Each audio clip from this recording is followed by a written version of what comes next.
चलिए शुरू करते हैं। आज की क्लास में हम लोग बिहार पुलिस साइंस के प्रैक्टिस सेट का जो सीरीज चल रहा था उसका आज हम लोग सेट नंबर 7 को देखने वाले हैं। तो चलिए शुरू करते हैं। फर्स्ट प्रश्न को हम लोग देख लेते हैं।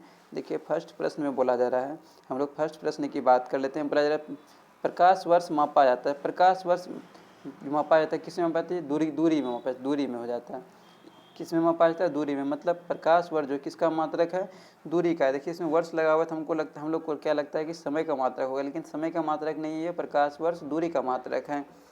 इसके बाद प्रश्न नंबर हम लोग 2 की बात कर लेते हैं। प्रश्न नंबर 2 में बोला जा रहा है कौन सा रक्त समूह सर्वदाता होता है। तो कौन सा रक्त समूह सर्वदाता हो जाता है, इसकी हम लोग बात कर लेते हैं। हो जाता है ओ निगेटिव हो जाता है, ओ निगेटिव हो जाता है। इसके बाद प्रश्न नंबर हम लोग 3 की बात कर लेते हैं। प्रश्न नंबर 3 में बोला जा रहा है मनुष्य के मस्तिष्क को सुरक्षा कौन देता है। मनुष्य के मस्तिष्क को सुरक्षा कौन देता है? कौन हो जाएगा? खोपड़ी देता है। कौन देता है? खोपड़ी देता है। इसके बाद प्रश्न नंबर हम लोग 4 की बात कर लेते हैं। बोला जा रहा है मनुष्य के शरीर में रक्त की शुद्धि कौन करता है। तो मनुष्य के शरीर में रक्त की शुद्धि कौन करता है? कौन करता है? गुर्दा करता है, मतलब कि किडनी करता है। इसके बाद प्रश्न नंबर हम लोग 5 की बात कर लेते हैं। बोला जा रहा है ऑक्सीजन की उपस्थिति में होने वाला श्वसन कहलाता है। तो ऑक्सीजन की उपस्थिति में होने वाला श्वसन क्या कहलाता है? तो क्या कहलाता है? एरोबिक कहलाता है। क्या कहलाता है? एरोबिक कहलाता है। इसके बाद प्रश्न नंबर हम लोग 6 की बात कर लेते हैं। बोला जा रहा है एंटीबायोटिक किससे प्राप्त की जाती है। तो एंटीबायोटिक की बात कर लेते हैं, किससे प्राप्त किया जाता है? ये फंगस से प्राप्त किया जाता है। किससे प्राप्त किया जाता है? फंगस से। इसके बाद प्रश्न नंबर हम लोग 7 की बात कर लेते हैं। बोला जा रहा है गुरुत्वाकर्षण बल की खोज किसने की। तो गुरुत्वाकर्षण बल का खोज किसने किया था? न्यूटन ने किया था, सबको मालूम है। इसके बाद हम लोग प्रश्न नंबर 8 की बात कर लेते हैं। बोला जा रहा है कौन सी किरणें डीएनए को नुकसान पहुंचा सकती है। तो कौन सी किरणें डीएनए को नुकसान पहुंचा सकती है? कौन सा हो जाएगा? परावैंगनी विकिरणें, परावैंगनी विकिरणें।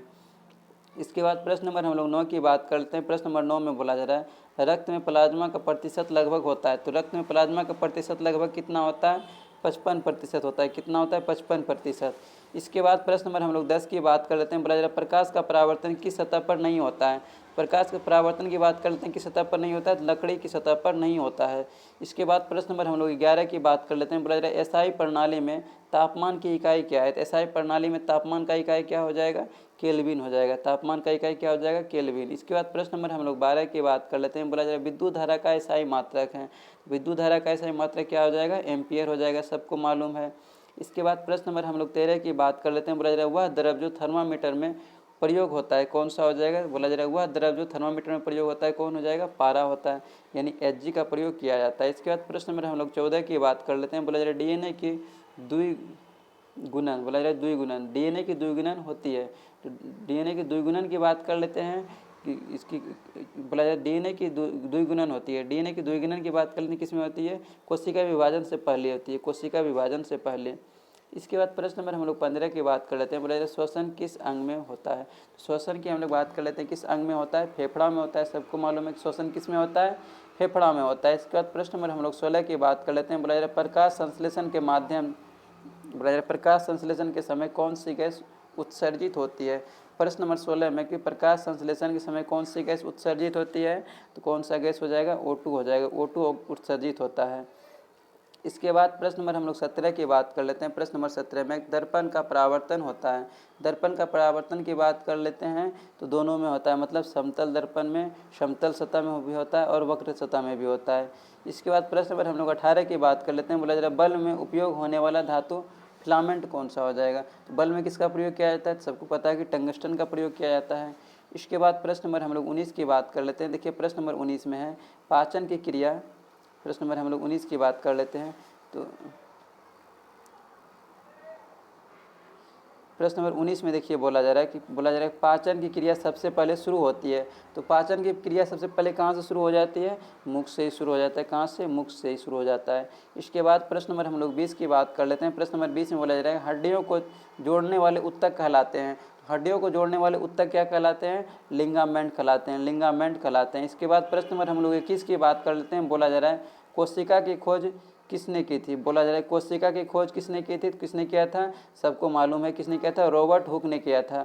इसके बाद प्रश्न नंबर हम लोग 22 की बात कर लेते हैं। बोला जा रहा है कार्य और समय के अनुपात से क्या ज्ञात होता है। तो कार्य और समय के अनुपात से क्या ज्ञात होता है? सबको मालूम है क्या होता है? शक्ति होता है, शक्ति। इसके बाद प्रश्न नंबर हम लोग 23 की बात कर लेते हैं। बोला जा रहा है कौन सी ग्रंथि मिक्स्ड एंडो एक्सो होती है, कौन सी ग्रंथि मिश्ड एंडो एक्सो होती है, कौन सा हो जाएगा, ये हो जाएगा अग्न्याशय हो जाएगा। इसके बाद प्रश्न नंबर हम लोग 24 की बात कर लेते हैं। बोला जा रहा है मानव शरीर की सबसे छोटी कोशिका होती है, मानव शरीर की सबसे छोटी कोशिका की बात कर लेते हैं, कौन सा हो जाता है, शुक्राणु होता है, सबको मालूम है कौन सा होता है। Sorry sorry sorry sorry sorry, क्या पूछा जा रहा है, सबसे छोटी कोशिका, अच्छा सही है, कौन सा होता है, शुक्राणु होता है। इसके बाद प्रश्न नंबर हम लोग 25 की बात कर लेते हैं। बोला जा रहा है प्रकाश का वेग निर्वात में होता है, प्रकाश का वेग निर्वात में कितना होता है, 3 × 10⁸ मीटर प्रति सेकंड होता है, या फिर 3 × 10⁵ किलोमीटर प्रति सेकंड होता है। कितना दिया हुआ है, 3 × 10⁸ मीटर प्रति सेकंड हो जाएगा ऑप्शन के अकॉर्डिंग। तो आज का सेट भी समाप्त हुआ। हम लोग नेक्स्ट सेट नंबर 8 को हम लोग नेक्स्ट क्लास में देख लेंगे। आज की क्लास को हम लोग यहीं पर विराम करते हैं।